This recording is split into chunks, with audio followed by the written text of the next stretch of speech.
Thank you for joining Wars of the Roses. As we continue with Part 5, the Christ Triumphant and the Work of the Hierarchy from Initiation, the Perfecting of Man by Annie Besant. The Christ Triumphant and the Work of the Hierarchy. The long steep path is trodden, and he who has climbed it, who has passed and assimilated all human experiences, he who has nothing more to learn in this world system, who has faced the agony of isolation, who has passed for the last time through the gateway of death, he stands triumphant with the door of the fifth great initiation open before him, great vistas of glory stretching beyond it. Nirvana, as it is called in the East, that all-embracing consciousness, that extinction of the lower self and the full expansion of the spirit that stretches before him, all-embracing, all-powerful, and there break from his lips the triumphant words, "Lo, I am he who liveth and was dead, and behold, I am alive forevermore." Master of life and death, freed from every fetter that can bind, all power given to him in heaven and in earth, he stands the perfect man, the cycle of humanity accomplished, the ideal of divine manhood fulfilled. In the language of the East, he who is liberated; in that of the West, he who has attained final salvation. The one of whom it was said that the Christ was born in him has now attained the stature of the fullness of Christ. He stands among the many brethren of whom the Christ is the firstborn. He has become a pillar in the temple of my God, who shall go out no more. You catch in Christian and in Hebrew scriptures from time to time a glimpse of such mighty figures as you read in the Hebrew Old Testament of that mighty one who was met by the patriarch Abraham, of whom it was written, "Without father, without mother, having neither beginning of days nor end of life, made like unto the Son of God, he abideth a priest continually." Such is the mighty triumph of the man who now has reached the perfection of humanity. The long past lies behind him, with its struggles, its failures, its successes. He has been born for the last time.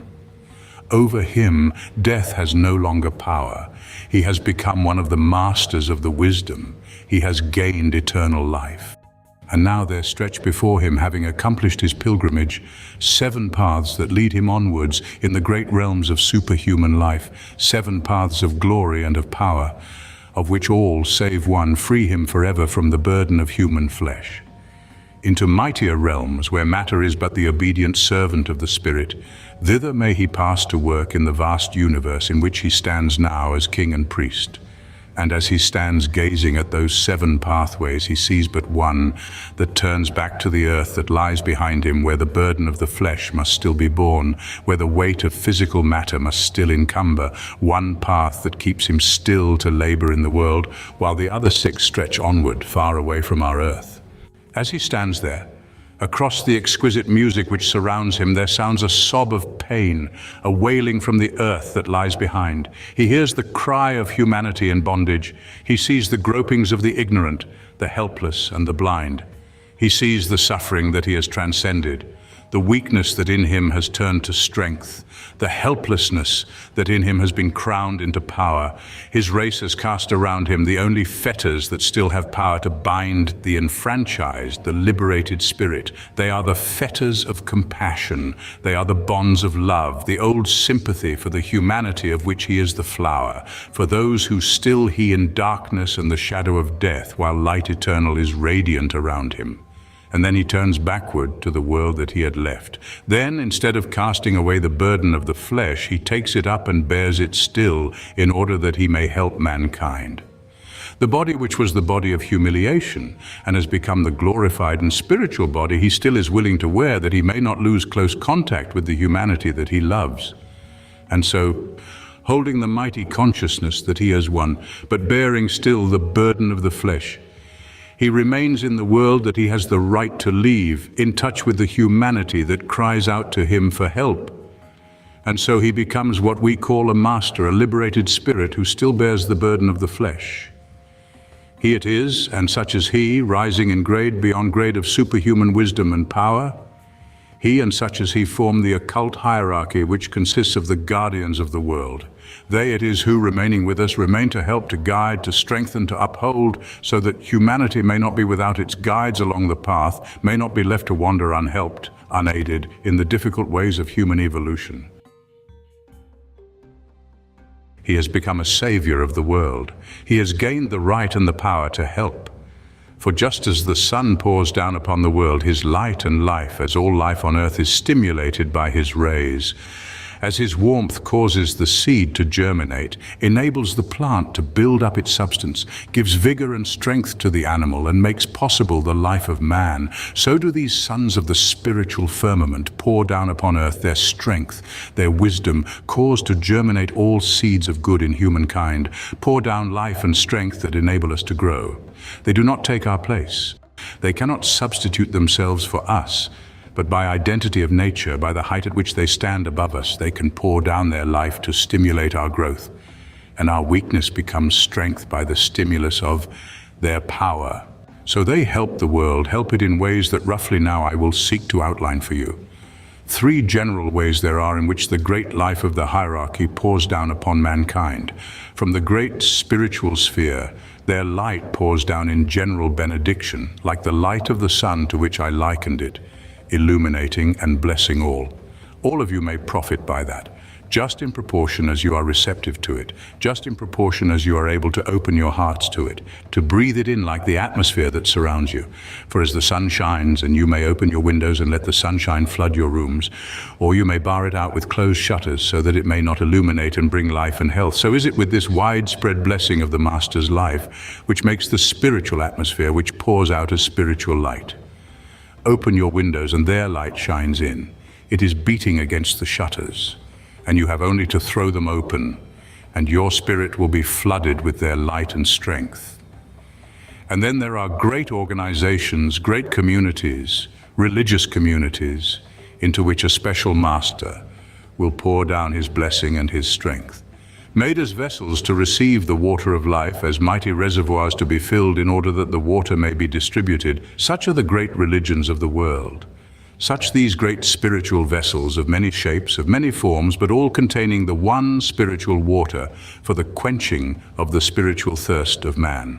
Into those organizations, drawn together for spiritual purposes, joined with the aim of spreading spiritual knowledge, a master pours his life and inspiration in order that they may distribute it to their adherents, so that they may give it to those within their pale. Hence the different religions of the world, with their different sacraments or means of grace, adapted to the needs of the time for which they are given, to the temperament of the people on whom they are bestowed, to shape and mold special civilizations, and so to guide and help the races and sub-races of men. And in yet a third great way, they help the thought of the world, sending out mighty thoughts of knowledge, of beauty, of inspiration, especially for those men and women of genius who have climbed to the point where they can be individually affected and made, as it were, channels to the world at large. Great thoughts of knowledge sent to the scientific genius. Thoughts of beauty sent to the artist of genius. Thoughts of patriotism and helpfulness to the statesman of genius. Thoughts of mighty power to the literary genius, whether expressing himself in prose or poesy. These are the blessings sent out by the masters of wisdom for the helping and the raising of men. And never a great inspiration flashes into mind or heart. Never some mighty thought illuminates a whole field of knowledge. Never some exquisite form of beauty, whether for sound or vision, comes winging its glorious way into our earthly atmosphere, but comes from that great hierarchy that lives for the helping of man, ever plans new ways, works out new schemes by which evolution may be quickened, by which the race may climb. Some of these take as pupils and disciples along the lines by which I have already led you. Take as pupils and disciples those who are willing to tread the path that they have trodden, so that the ranks of the great hierarchy may never be depleted, so long as men need helping, so long as humanity is dwelling on our globe. From that more general and individual helping, let us turn to 2 great departments of human life, in which the work of the hierarchy is most specially to be seen, and in which all who have eyes to see may trace it as they will. There are 2 great departments of human life in which especially help is needed. The ruling department, which guides all natural evolution, changes the face of the surface of our globe, builds and destroys continents, raises fresh races which grow mightier and pass away, controls the destinies of nations, shapes the fate of civilizations, balances up from time to time the great accounts between the races and the nations, and rules the outer destinies of men. That mighty ruling department is one in which the occult hierarchy is ever at work. And there the ideal man, the Manu, as he is called in the East, the word being only the word from which our own man is derived. The thinker is the one who shapes and guides the activities of this ruling department under the supreme head of the hierarchy, the Lord of our world. And then the teaching department, that from which all religions come, which inspire and color civilizations. At the head of that department, 2 grades above the grade of a master, stands the supreme teacher, the teacher of angels and of men, whom in the East they call the wisdom or bodhisattva, whom in the West they call the Christ. His the duty of watching over the spiritual destinies of mankind, of guiding, blessing, maintaining the various religions of the world, founded in outline by himself.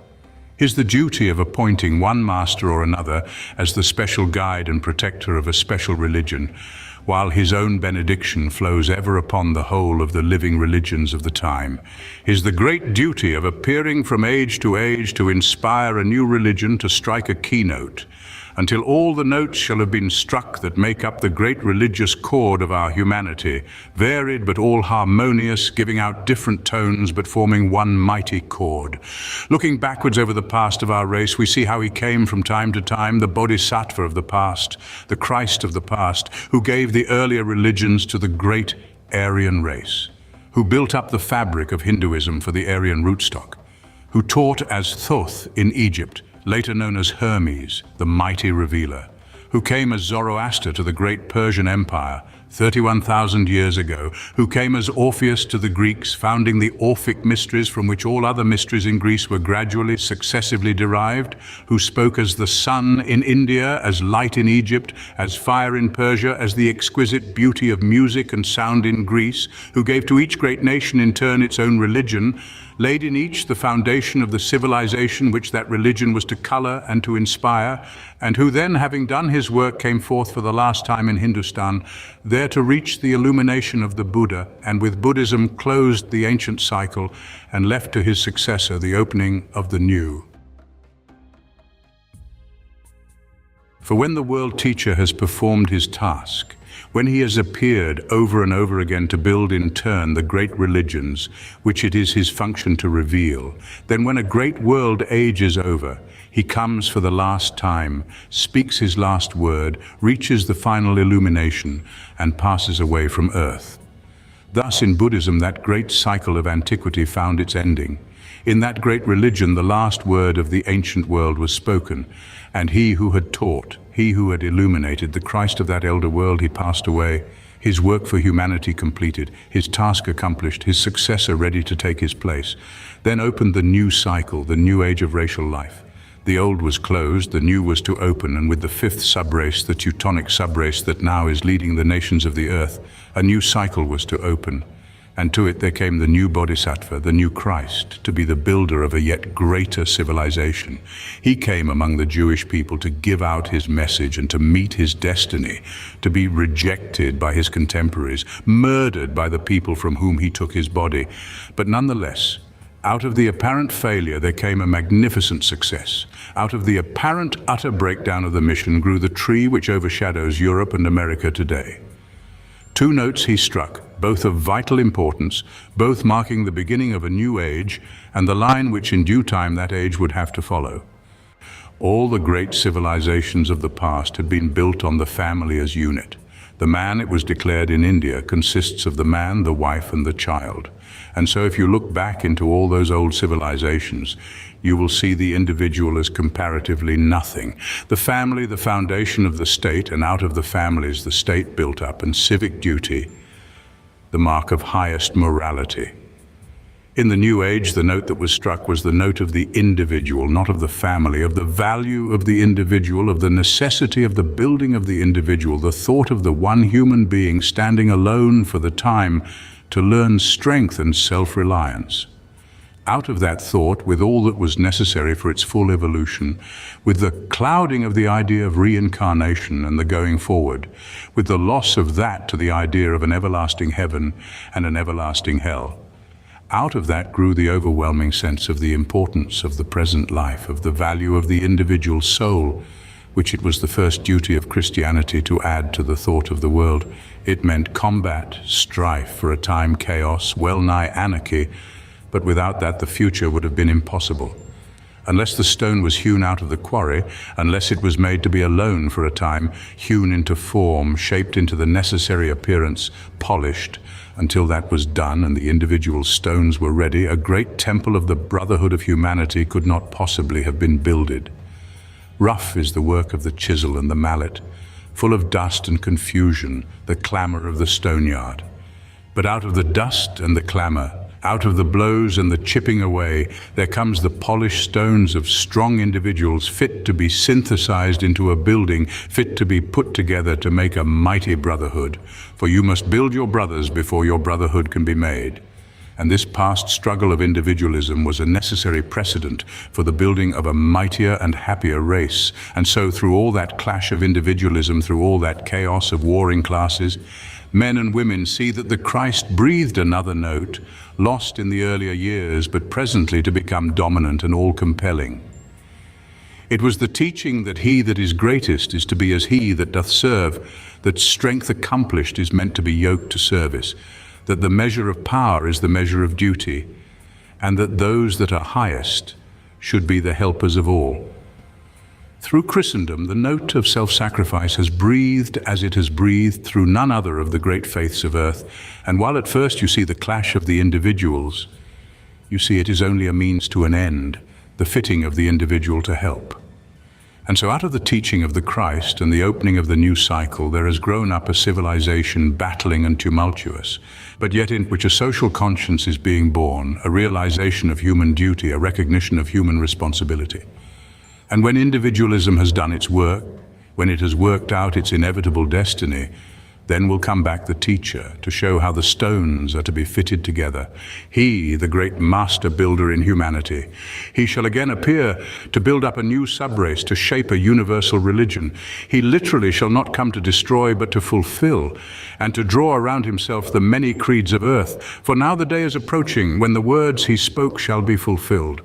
Other sheep I have that are not of this fold, them also I must bring, and they shall hear my voice and shall follow me, and there shall be one fold and one shepherd. And that shepherd shall be the mighty one, who is the master of masters, the supreme teacher, the teacher of the world, who stands at the head of this teaching department of the occult hierarchy, who is the head of all earth's faiths, who loves and blesses and will unite them all. But I said there was also a great ruling department in which the ideal man stands out as guide. That has also its work going on amongst us, side by side with the gentler, more hidden, more spiritual work of the Christ. Look over the story of man and see how, as you study it, it more and more unfolds the features of a mighty plan, in which all the races and the sub-races and the nations of mankind have each their appropriate place, each its function and its duty. Look back over history and see the mighty changes that have altered the surface of our globe. Remember how the great naturalists tell us of a time when the huge continent of Lemuria stretched, where now the Pacific rolls. See how more and more science is beginning to recognize that once Africa and America could be reached from each other dry-shod, and that a vast continent spanned east and west where now is the Atlantic Ocean, and a mighty ruling race was there that spread its civilization far and wide over the globe. See how with our own great Aryan race both these continents have vanished, and the surface of earth and water redistributed makes the habitat for the ruling race of the time. Glance onwards and see the signs of the building again of a coming continent, of islands thrown up in the vast Pacific, of extraordinary volcanic activity busy shaping the foundations of a new continent on which humanity shall live and flourish when much of our own has been broken up, shall have disappeared. Realize that that changing surface of land and water goes side by side with the building up of different types of humanity, that the Lemurian continent had its own type of which the Negro is a mixed remnant today, that Atlantis had also its race, the fourth, of which you can find traces in the North American Indians, traces in the old Egyptians, myriads in China and Japan, for the fourth race is still the most numerous upon earth. And then see your own type arising. The great fifth race type, the Aryan, spreading over the whole of the habitable world, divided into its various sub-races, each distinguishable enough when pure, as you can distinguish the Celt from the Teuton, the Latin from the Scandinavian. See how that race is spreading and growing, how it is dominating and ruling, how it is colonizing and building a mighty empire. Look onwards for some hundreds of years and you will see that race rising to its summit, building a mighty world empire greater than the past has known, into which shall flow all the power and the glory of the nations, in which shall be incarnate that wondrous group of mighty intellects that now and again comes out into the world to a race when it reaches its zenith, to be incarnated in the future as in the past, in that wondrous triumph of the great Teutonic subrace.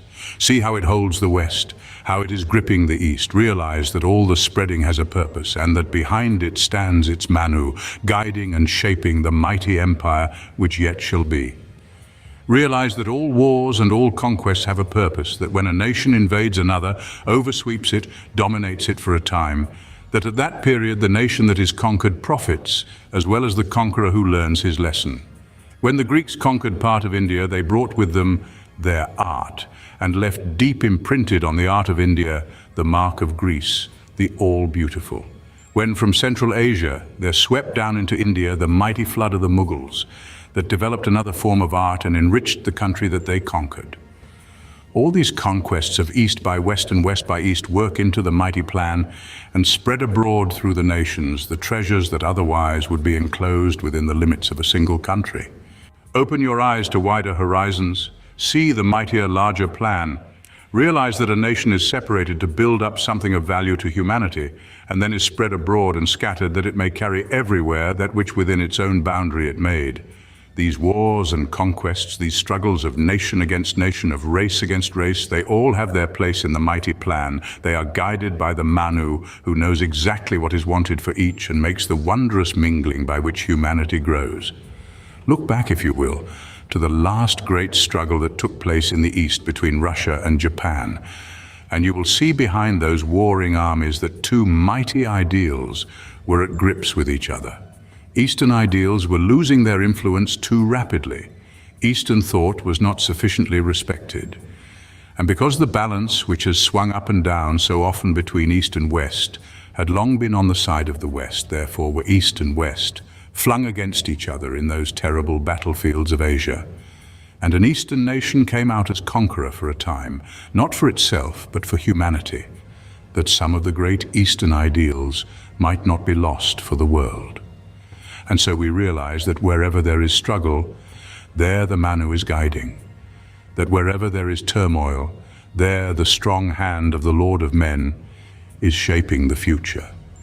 Oh, it would seem terrible to you if you saw coming down from some vast mountainside the glacier plowing its way, or the river bursting over all obstacles and spreading flood and destruction in a valley and blotting out human and animal life.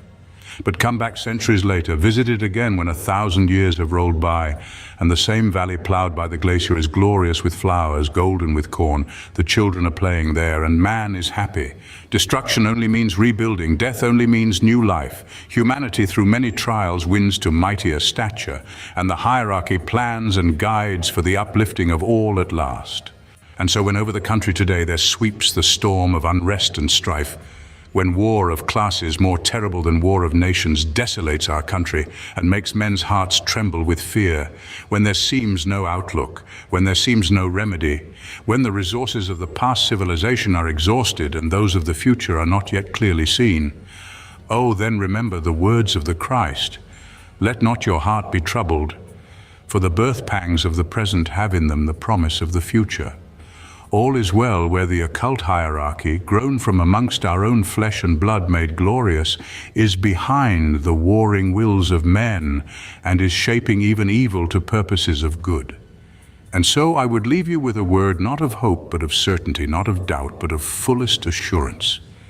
Where Christ is the teacher, where the ideal man is the ruler, all must be well with the world of which they are the lovers and the guardians. Foundations may break up around us, it is only that they may be better relayed. Buildings may crash down around us, they are outworn, and nobler temples shall arise where they have fallen into ruins.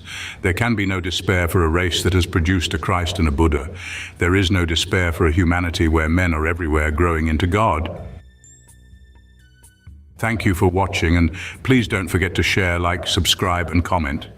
And if you can please consider donating to Wars of the Roses, links to PayPal and Patreon are in the description. Thank you so very much.